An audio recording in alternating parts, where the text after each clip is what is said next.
Alors, bonjour nos amis. Aujourd'hui, on va aboutir aux leçons de l'électronique. Donc, avant d'aborder l'électronique, on va passer par les quelques composants de l'électronique. Donc, on va débuter par les résistances. Qu'est-ce que ça veut dire le mot résistance? Résistance.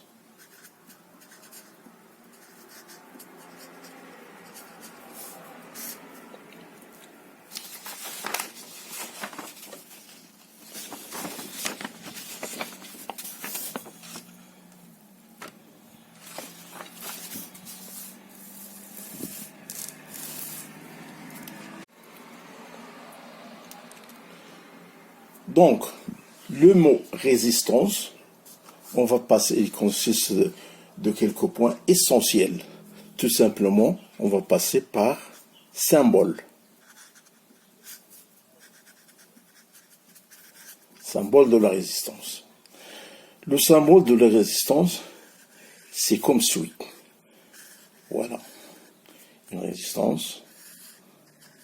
Voilà le symbole de la résistance. Elle est traversée par un courant I au bord d'une tension. C'est là le symbole. Sa fonction, deuxièmement, fonction de la résistance. La fonction dominante d'une résistance, c'est quoi? C'est d'opposer au courant, ou bien au passage des électrons, donc au passage du courant. Il s'oppose.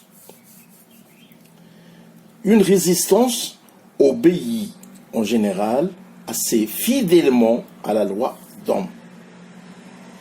Ok? Ce qui signifie que la tension aux bornes varie proportionnellement au courant qui la traverse. Avec la loi que U est égal à RI. Ok? Donc la tension qui est proportionnellement au courant qui la traverse. C'est ça, la loi. Passons troisièmement, spécification type. Donc, type de spécification.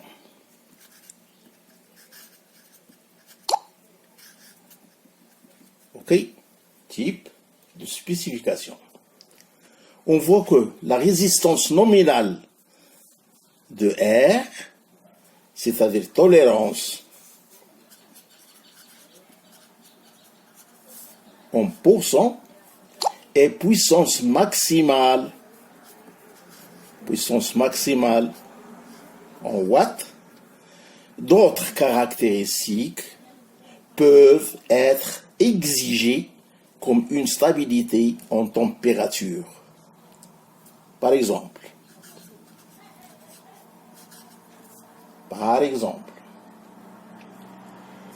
on passe ici par la technologie. Quatrième mot, technologie.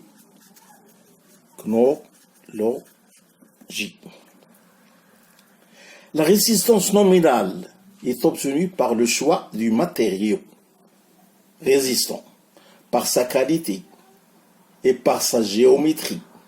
Le matériau existant peut être soit bobiné, soit aggloméré ou soit déposé en contact sur un support. Ça, ce sont des différents types d'une résistance. Le choix dépend des conditions d'utilisation du composant. Ça, d'une part. Cinquièmement, on passe à utilisation.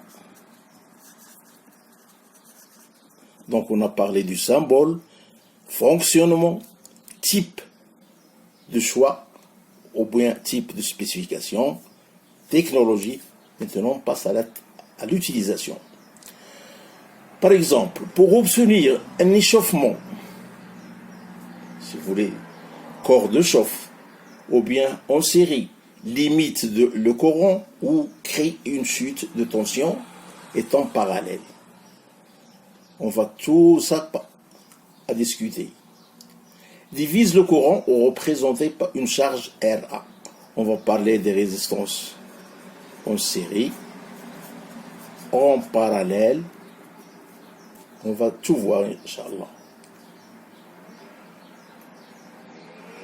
Donc, cela ne fait penser au sixième mot qui est méthode de contrôle.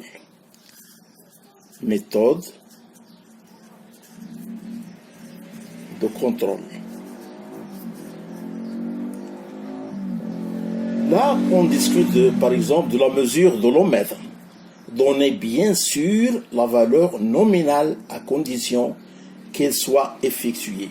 Lorsque le composant, si vous voulez, la résistance mesurée. La mesure de la tension à ces bornes permet de calculer le courant la traversant. En comparant avec d'autres résistances qui lui sont liées, nous pouvons en déduire sa valeur nominale. Dans ce chapitre, ou bien dans la suivante, on va discuter comment savoir la valeur d'une résistance à l'aide des couleurs. Et on va parler sur un tableau discutant sur toutes les couleurs avec des codes, avec des pourcentages exagérés. Ça, d'une part. On va passer aux caractéristiques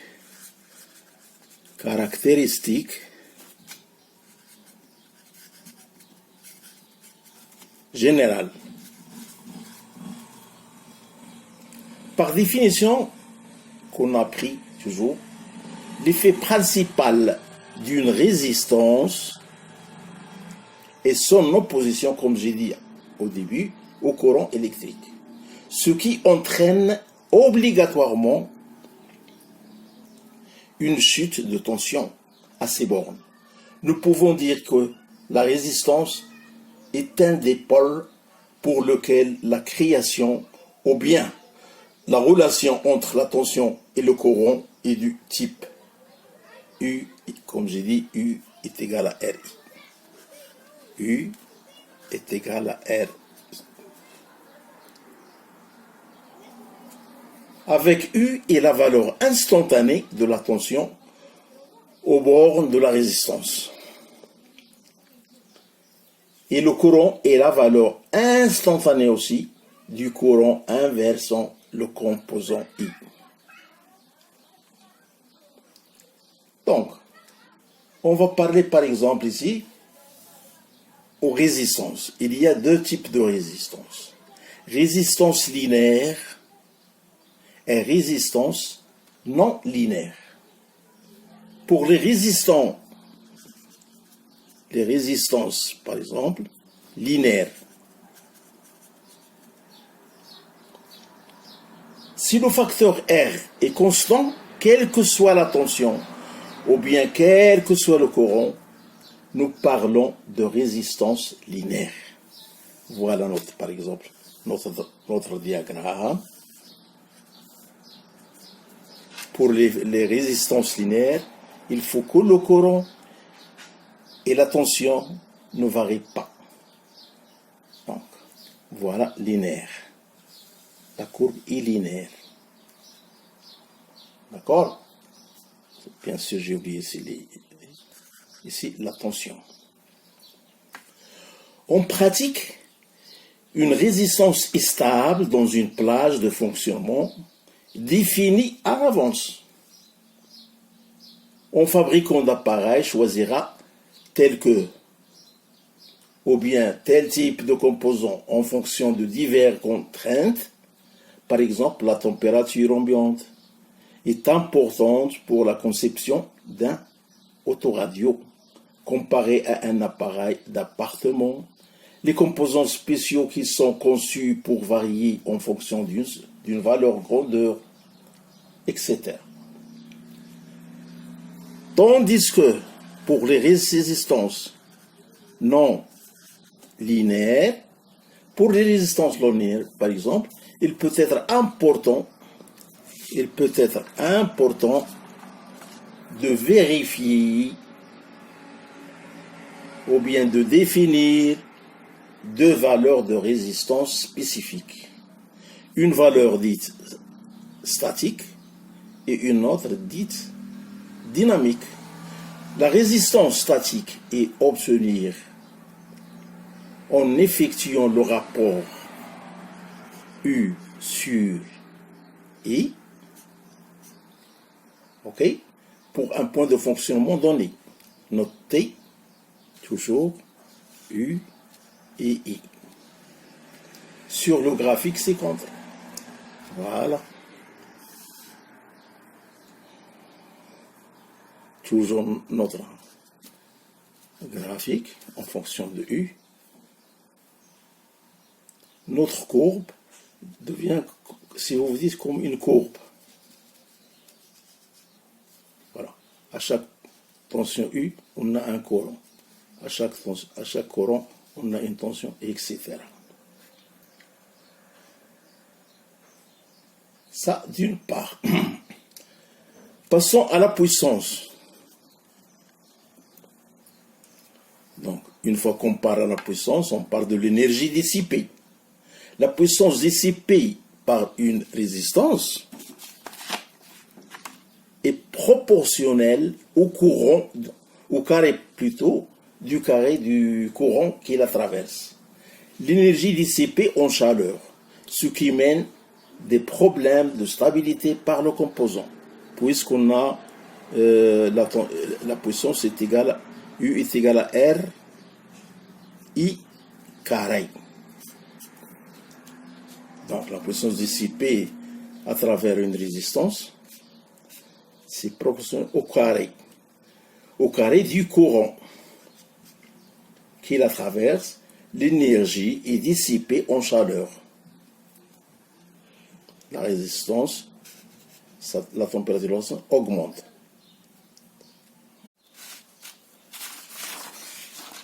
On va voir le comportement de la résistance avec la température. Par exemple, à température ambiante, admise par exemple à 20 degrés Celsius, la valeur nominale d'une résistance dépend avant tout du matériau résistif utilisé pour sa fabrication. S'agissant souvent d'un fil ou bien d'une couche cylindrique. La formule impliquant la résistance spécifique du matériau, autrement dit sa résistance, plutôt sa résistivité, ρ, et de 6 dimensions est valable soit.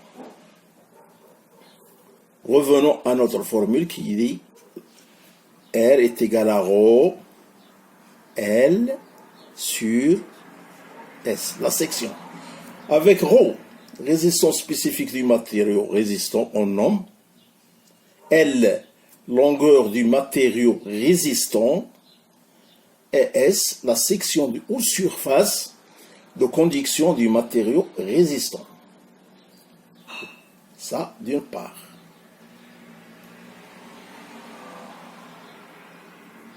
D'autre part, R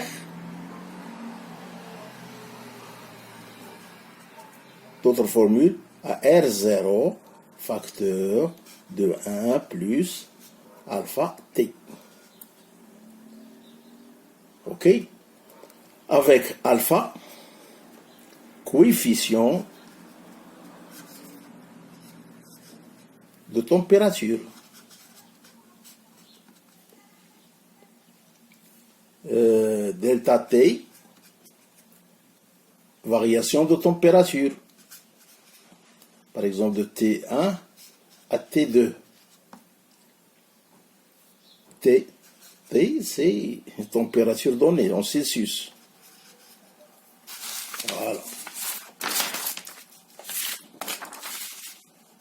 Donc, à la prochaine leçon.